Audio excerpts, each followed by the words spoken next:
amazing facts about human body. Romantic love can be biochemically categorized into three types: lust, attraction, and attachment, each governed by its own set of hormones and brain areas, including testosterone, dopamine, and oxytocin, respectively.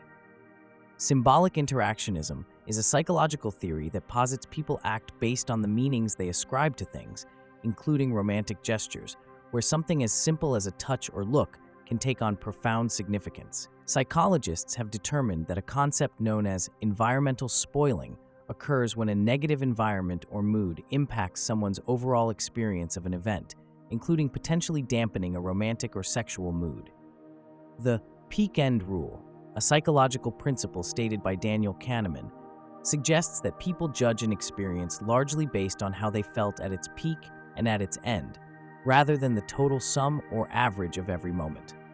Sigmund Freud's Madonna whore complex suggests that some men are unable to maintain sexual arousal within a committed, loving relationship, possibly stemming from a split between sexual and affectionate feelings.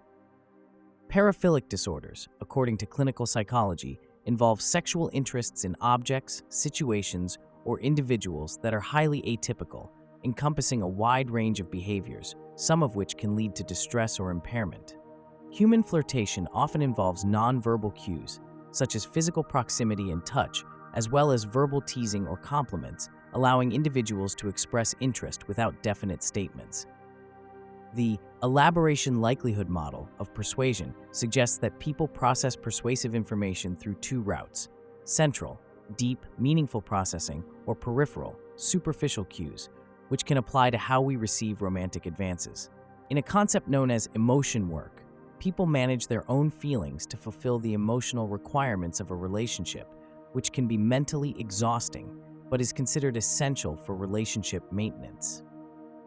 Erogenous zones vary widely among individuals, with some people finding unusual areas of their body responsive to sexual stimulation, further highlighting the complex nature of sexual arousal.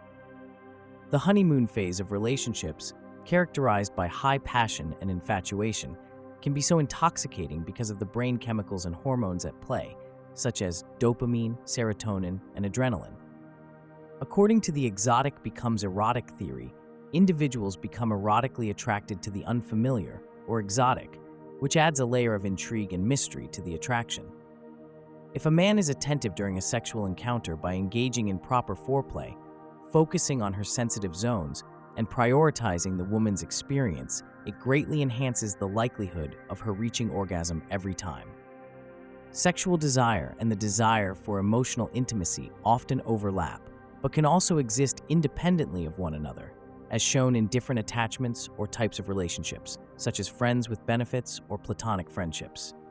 Sex therapists and researchers have noted that empathetic partners who prioritize open communication and mutual pleasure tend to have more satisfying sex lives, as they can navigate each other's desires and boundaries more effectively.